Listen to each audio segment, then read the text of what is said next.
It's your boy Sap. Today we're going to be talking about the differences between recreational and medical use. And we're going to start this off by asking all of us, were you guys recreational users before medical users? Yeah, I was definitely a rec user before medical user. I was just, hey bro, you want to get high? I was like, hell yeah, bro. Yeah. It doesn't, I heard some shit about it, but I learned later on that all that was some propaganda. So I was a little scared at first, but yeah, I just was like, I want to have a different headspace, a different experience. And when I did, I was laughing, having fun, recreational fun, and the medical side was just, that's what it was. It was side effects for me. Positive side effects. Nice. But yeah, what about you, Gabe? Yeah, dude. I think for me personally, since I was so young, when I initially started smoking cannabis, it was definitely something I was using recreationally. Through learning more, I've developed an opinion on it for sure. But I feel like cannabis has always been something that's been utilized in history, and humans are known to want to change their cognitive function. I have been that way since I was young, really young. Even with other things. Yeah, even with other things, I'm just always Smarties. yeah. Say what? Trying anything, You know you man. Yeah. But yeah, definitely a recreational user. Anton, what do you think? What were you? I started as a recreational user because I was young, but then when I really started smoking, it was in high school, so it was kind of just like, hey, who has it? Or we'd all meet at a wall, and we'd all that's what we called it, as the wall, and it was right across the street from school, but they couldn't do anything because we weren't on school property. That's sick. Yeah, so if we were gonna partake though, we would definitely walk down the street a little bit, because it would just go into a neighborhood. So walk down the street, do what we're gonna do, walk across the street, let's go to school. And you went to school in Vegas, right? Yeah. Vegas is different, Nice. man. Oh yeah. It is different. It's different out there. You're so used to it. Yeah. Fuck them kids. When Vegas did go recreational, I stayed that way until I came up here. That's where it became more on the medical side of it. What about you, Sep?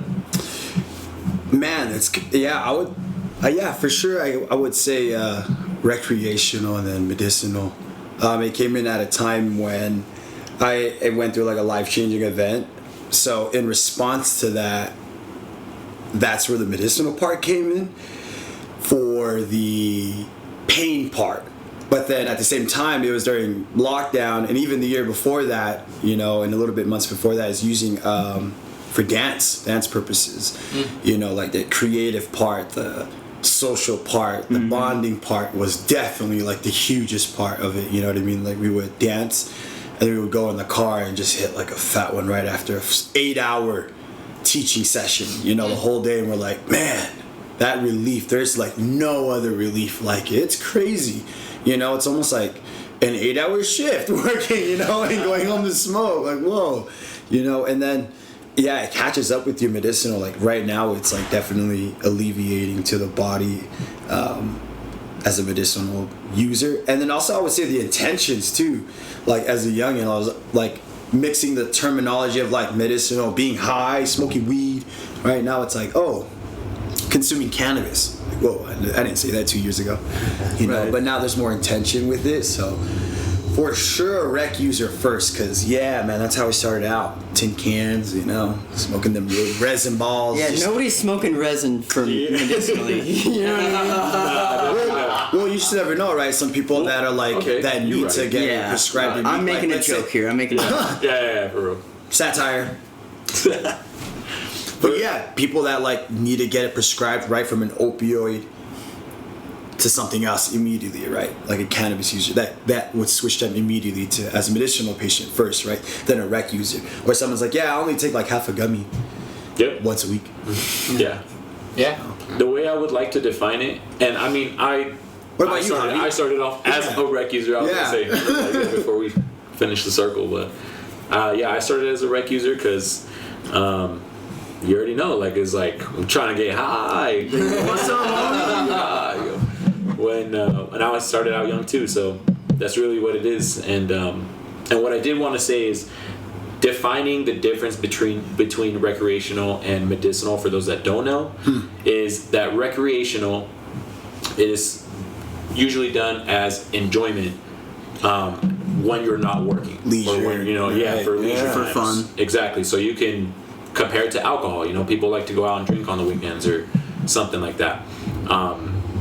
And medicinal is you're using it to help with a medical Treat a specific element. case, right? Condition. Underlying right? condition. underlying condition. There you go. Yeah. Help me out. Yeah. But 100%, yeah. Like it would be used for your leisure. It's something to reduce stress. If you're a rec user, to increase like the social aspect, right?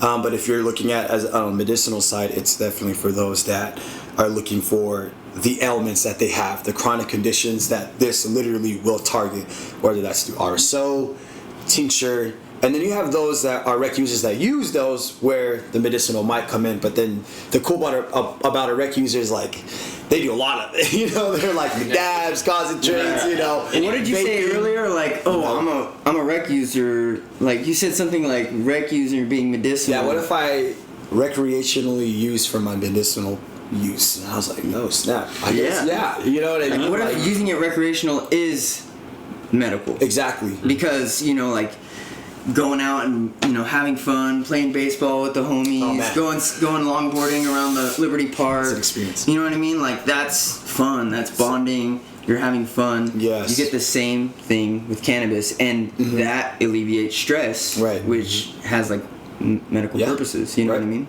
Yeah, I would definitely say for someone who might be going through seizures specifically, right, or epilepsy, they would have to take like tinctures, but they can't handle the psychoactivity of the THC, right? Which is a lot of where like some people want to find in the leisure using. It's like the potency, how high can you get sometimes when you're specifically looking for leisure sometimes, right?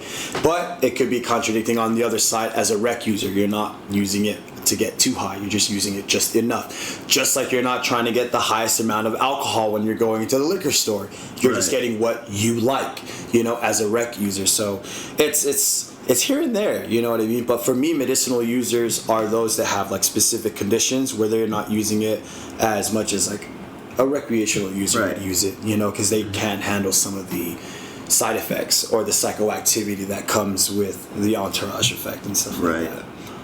So one cool perspective that I have on it is the human experience is so vast and so broad.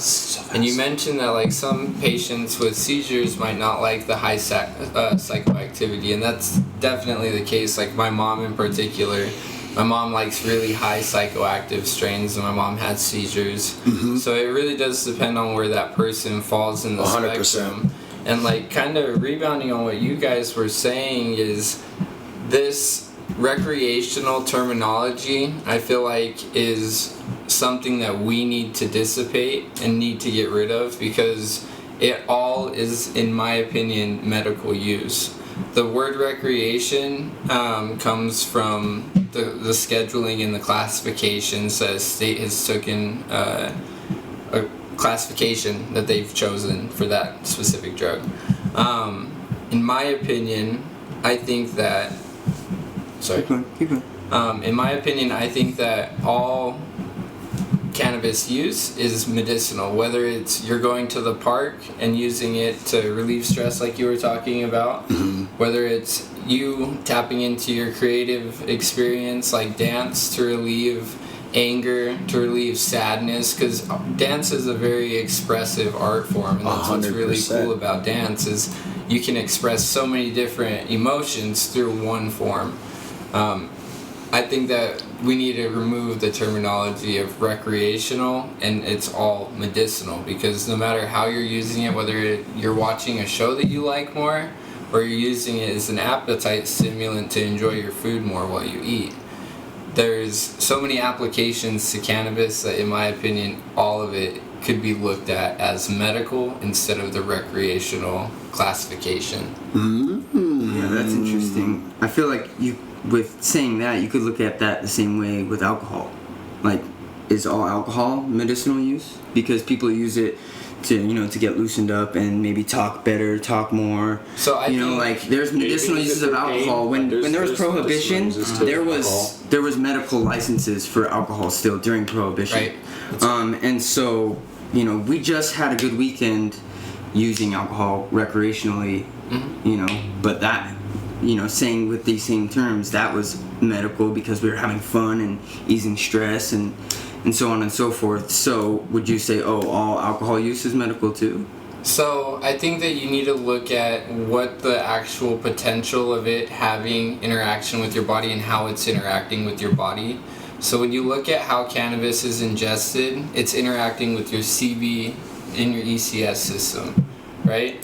It's you have an endocannabinoid system that it's corresponding to. Alcohol it's a reaction inside of your stomach that's with the grain and the fermentation process that they use to achieve any type of alcohol content. So when you look at the spirituality that also goes into consuming cannabis and the intention that's usually behind cannabis, how it slows you down instead of ramps you up, I think that cannabis has a lot more potentiality for being a medicinal product than alcohol, bar none. Yeah, before I get too far, I definitely agree. But there are people that have a glass of wine every day, and the doctor says that's good for X, Y, and Z. I can't remember exactly Heart what. conditions. Yeah, you know what I mean.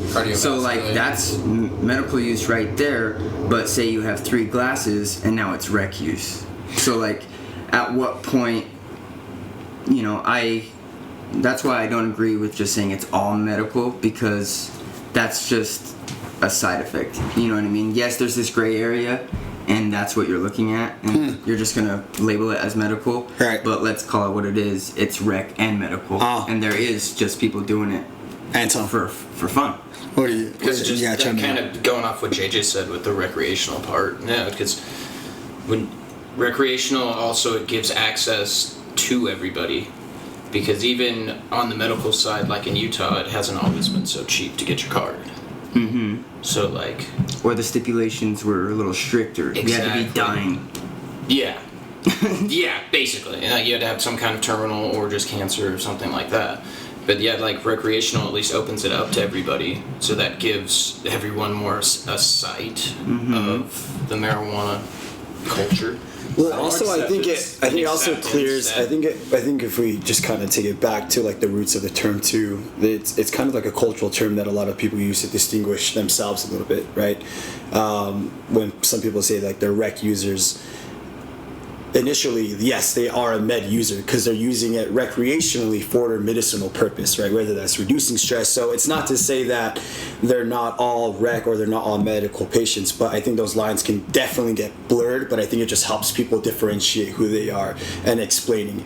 I also think it helps provide framework for laws and regulatory terms and policies as well when it comes to what state is this? Is this a medical state? Is this a rec state? This allows kind of more pathways for legality. So that's kind of why the term is still used interchangeably, but I do see where you're going in its route of if we're using it recreationally for our medicinal purposes, let's eliminate the term, but at the same time, the terms do help provide a framework for those that want to still use the term, but also a framework for laws and policies and regulations to help kind of differentiate this drug that's barely legal in 13, 14 other states, right? So to still use the term, I think people still feel comfortable, but I see the blurred lines in the two terms as well. You know what I'm saying? I can see both 100%. And that's where it's a little bit of a controversial thing of what I just said is there is a duality to it, and there is purpose for that word, and there is a specific notion that follows. It oversimplifies a lot of it too. You know what I'm saying? It oversimplifies the reasons people use cannabis. Some users who consume it for recreational purpose may also be seeking the release not formally for, recognized medicinal use, right? Yep. Some people are yo, my ankle pain is crazy. We can't diagnose your ankle pain.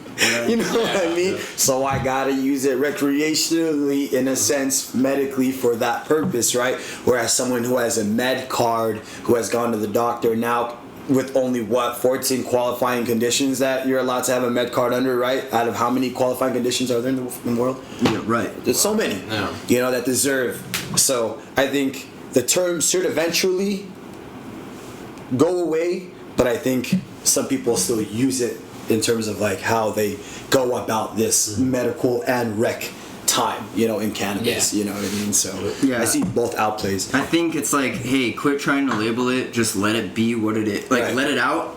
Get everyone access, Right. and let them use it for what they want to use it for. And I guess I also look at cannabis as like a ginger root or like a plant that has high potentiality, a blueberry, something that has high potentiality for Has many nutrition. benefits. Yeah. So that's the way that when I think of it as a medicine, ginger root's Right, a medicine. right. There's a lot of herbs that are medicines. This is a herbal medicine. But nobody's, smoking ginger root, getting high as fuck. Should we find out? Who's smoking ginger? If you smoking that good ginger, let me know. I'm trying to get that ginger. Hey, well, have you heard of DMT or kava? Yeah. I love kava, man. Okay, so those are plants that we've indigenously inherited to have a psychoactive corresponding. Mushrooms are another one. So like there are Medicinal and recreational to both. Like if you really want to put that term on it, Yeah, there's this gray area, and that's where we're at, And Like what Seth was saying, and how you were saying, is that it's just used to categorize things. Yes, and it's a that's label. literally what it is. Whether it has a negative connotation to it or not, I think, like Seth said, that'll change. Either that'll change or the terminology of it will change. And so it's like you're saying, like ginger root, rosemary, all these other herbs that we can use for medicinal purposes, but also baking, cooking, making lotions, making perfumes. It has many benefits. Yeah. And so. And cannabis is one of the most complex as Dude, well. and it's even more with the hemp side of it, and you can make fucking houses with it and clothes, and it's like, So cannabis is. So there are many uses top to tier. it. It's just the way that obviously our society has to categorize things, because it's like, okay, well, we're not going to have the construction business using hemp, and then the patients using it for medicinal purposes and have it in the same industry. You have to have them in separate industries, even though they're using the same plant type thing. I'd say obviously it'll be different. most kids out there aren't looking to smoke cannabis for medical use. They're looking to get high. Yeah. And I'm talking about the younger kids, They really don't know much about medical, maybe, and they're just like looking for a different mind space, state of mind. So that's what I was just about to say. So now it's into the spirituality and like mental capacity, right? I know that for sure. When I was younger, when I consumed cannabis, I finally found peace because I had a really rough upbringing and a lot of different attributes, and I was fighting my own demons in many different ways. And yes, I didn't have a physical element, but I was still treating medically, like it was still medically adhering to my atrophies that I was going through at that time. I was struggling with a bunch of different things, and cannabis was my help, like my coping mechanism. It was what helped me get through it. So like, yes, I guess you're right, kids are just trying to get high, but I think it's deeper than that. I think it's so much deeper than that. But like you said, you didn't know. You didn't know that it was going to help you that much. In a lot of people's situations. See, and in That's the most beautiful thing And in about that way, we can go back and say, in hindsight, that would be used for medicinal use, right? Recreationally using it for medicinal use. But see how, so it's crazy now, so I'm going to bring up different points here, and I'll pass this around. If we were to change the different types of uses, right? From non-medical use to medical use, clinical use, therapeutic use, personal use, adult use, right? So now we can, if we start to move forward with that, that creates a better tailored conversation for a lot of the people, right? Like, yeah, I did it for social use only. Yeah. Yeah, I'm medical use only. Yeah, personal use. That's like you kicking back at your house, you know what I'm saying? And that can mean anything. Yeah, I do it for clinical use, you know what I mean? Like I just go to the doctor and they prescribe me. You know what I mean? I do it for therapeutic use. Me and my therapist recommended it for me.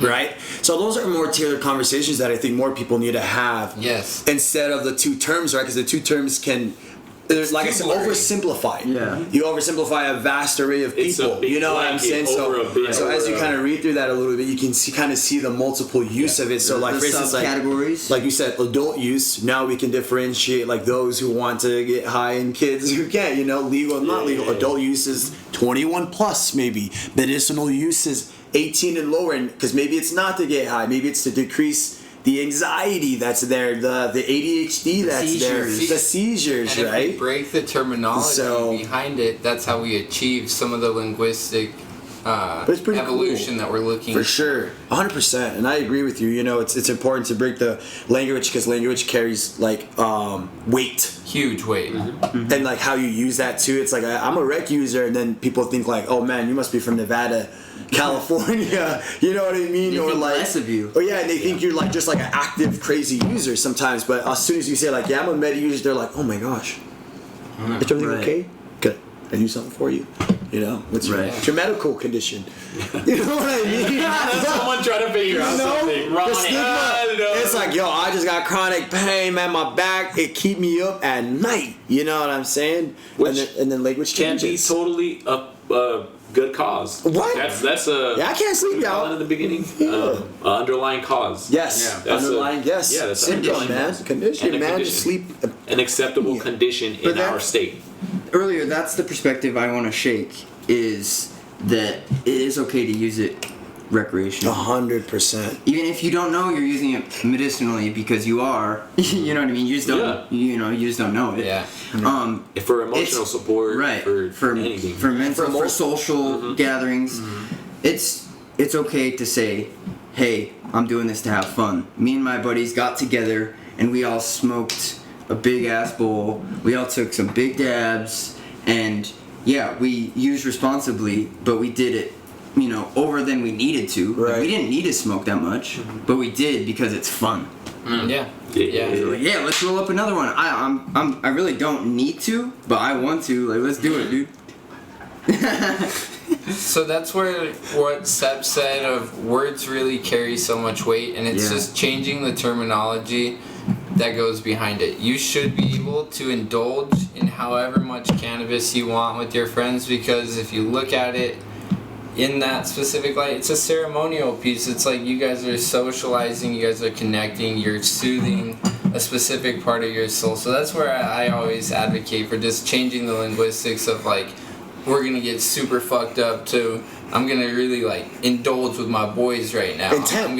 Intent matters, right? Yeah. A little bit, Make it just a little bit more bit. intentful, because once we start changing the linguistics behind it, the younger generations will start to follow. That's like how you 100%. start shifting and changing the way that it's communicated. Well, we'll even go back to that, like the comparison that we keep making to alcohol and tobacco, right? Like we can't, Yeah. like as much as we want to make the comparison, the more we do, the more people be like, oh yeah, it's just like that. Exactly. And it's like, Yeah. hey, it's We don't- not yeah, like we that. don't. You know what I'm saying? Like we start to place it in this umbrella now, of like use, and it's like weed, tobacco, alcohol, when it's like no, tobacco, alcohol, weed. It's over here in its own umbrella. Yeah. And just to play devil's advocate, when is indulging too much? When is it too much? Because we When it all starts to can agree- interfere, we can indulging all for me agree is that it's always too. There can be overindulging. too much. You know what I mean? interfering in your There- lifestyle. When it starts to interfere in your lifestyle, when it starts Go to, ahead.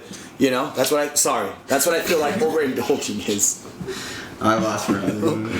So overindulging, in my opinion, is when it's interfering with how you're interacting with life. When you're no longer able to go to work, and I've never seen a case of it taking over somebody's life to the point where they completely shut down. And that's in my experience. I'm sure that there are people out there like that, because that's humans.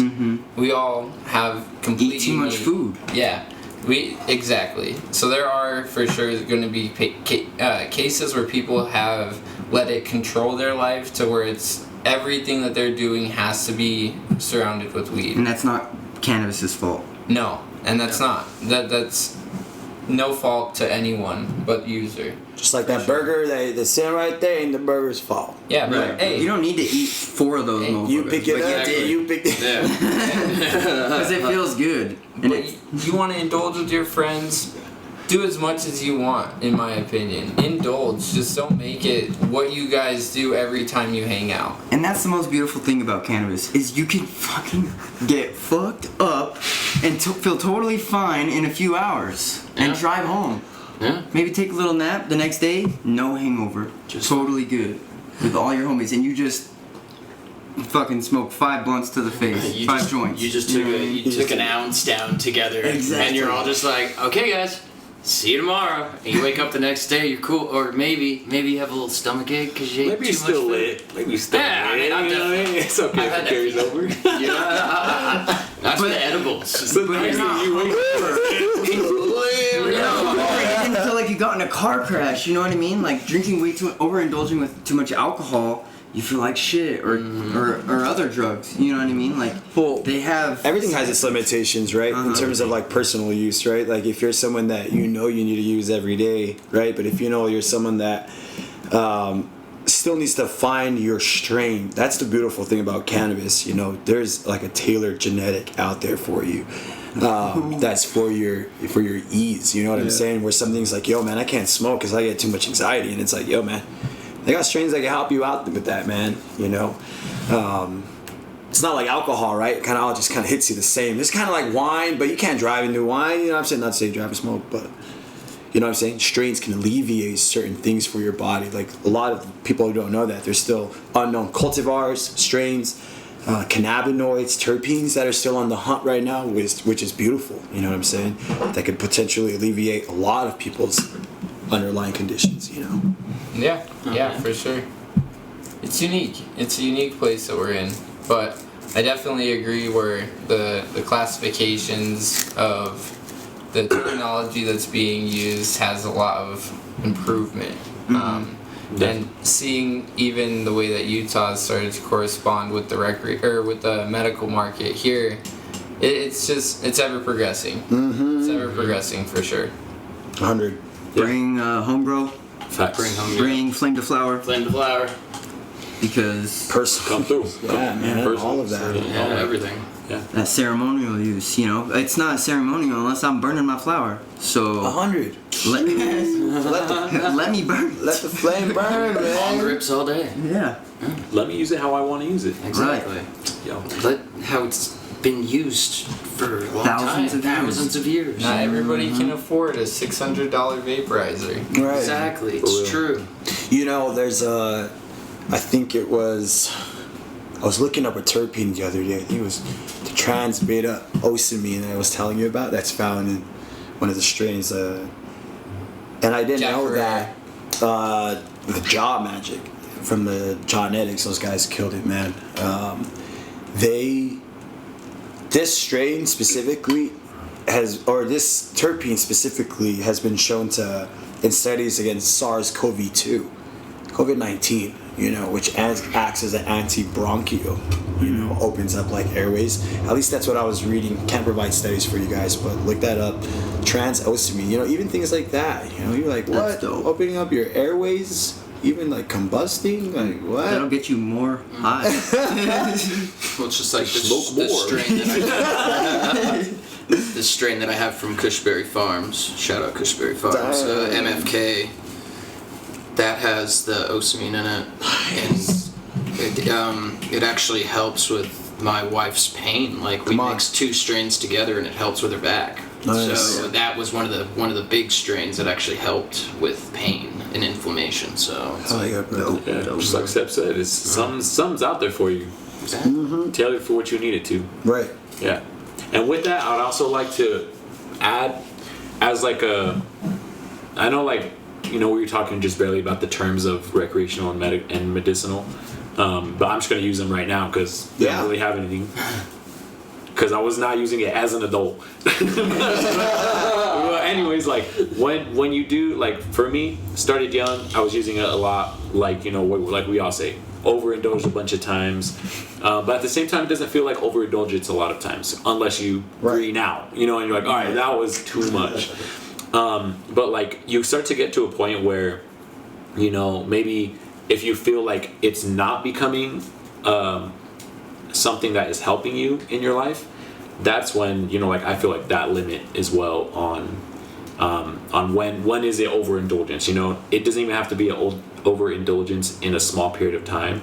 It can be over a year, over 2-3 years. If you're just like we were talking before, if you're just like, okay, I'm gonna go to this party, I'm gonna smoke, but then it's like, I'm gonna go to work, I'm gonna smoke, I'm gonna go to the store, I'm gonna smoke, and then what happens if you don't have smoke? Then you're like, damn, I can't go to the store. It's like, I don't want to go to the store. That's when it's starting to not really affect you. Or in my case, I was just smoking a lot and going through like a hard time in life as well. And you know, this is, you know, probably, I don't know, 7 years, 8 years after usage, and it starts getting to your head sometimes. You know, like sometimes it's not beneficial if you're going through some hard times and you're using it in a wrong sense. That's, for me, that's how I feel. Like that's very important to say to others. Yeah. Like if you're using it like that. Like a life changing. Yeah. Well, yeah. Like if you're using it recreationally a lot, or just using it just like, you know, you're constantly getting high and stuff, and you know, you reach a point in your life where you're like, damn, I feel like I'm stuck or something, or I'm just going through so much hard shit, and is this really helping me? Right. You know? And then that's when it's like, look at it in a medicinal way. Right. You know? It's like you don't always have to hit 3 or 4 big ass dabs or smoke a whole joint. Sometimes all you need is a small hit, or maybe right before you go to bed, you know? Yeah, for Something sure. like that. Really? Doing things that set and setting. We have an episode on that as well. We'll mention that in the link as well to help you guys out, you know, carve that path a little bit, exercising a little bit with it, you know, social use. We have an episode on method of consumption. We'll link that down there as well. Just look Show at notes, you know, different methods and see which one fits you the best and how much to use cannabis. Yeah. I feel that. But shout out to the rec users, man. If you're a rec user in the beginning, Shout out to all users. Give me a gram bong rip We're all right now. Just remember, it's okay to be a rec user. Yeah. You're Yeah, fine. medical Yeah. user, don't feel no shame. You're like, I'm not part of the cool guys. Yeah, I don't- recreationally use. Like, hey, you part of the Utah Cannabis. Like Gabe said, you just don't know it. You are using it. You are using You're part of the it. Utah Yes. Cannabis Club. If you don't feel like you feel anyway, you part of our family for sure. You know what I mean? We don't leave out. We don't discriminate in terms of any type of use. We see it all, and it's medicinal, and it's recreational, and it's personal, adult, whatever. Yes. Even if you don't use it You're and you just youngin', like cannabis, right. welcome to the club. Yeah. Hello. Howdy. If you got a parent that needs it, welcome to the club. For real. Open it up to people that you know and whatnot. Yeah. You know. Appreciate y'all for listening in. Thanks for Will listening. probably change as the episodes come. The lingos will start to change as new trends and words and terminology start to come out. You'll start to notice UCC shift in some ways, but just know we'll always stay true to the culture, man. And we'll let y'all know. Gang, Let's change it. keep up with UCC. Instagram at Utah.cannabis.club. Follow us on Twitter at UT Cannabis Club. Anything else, guys? No, that's it, man. All right. Well, we appreciate you guys. This is JJ. Gabe. Anton. Javi. it's your boy Sep. UCC. Peace out.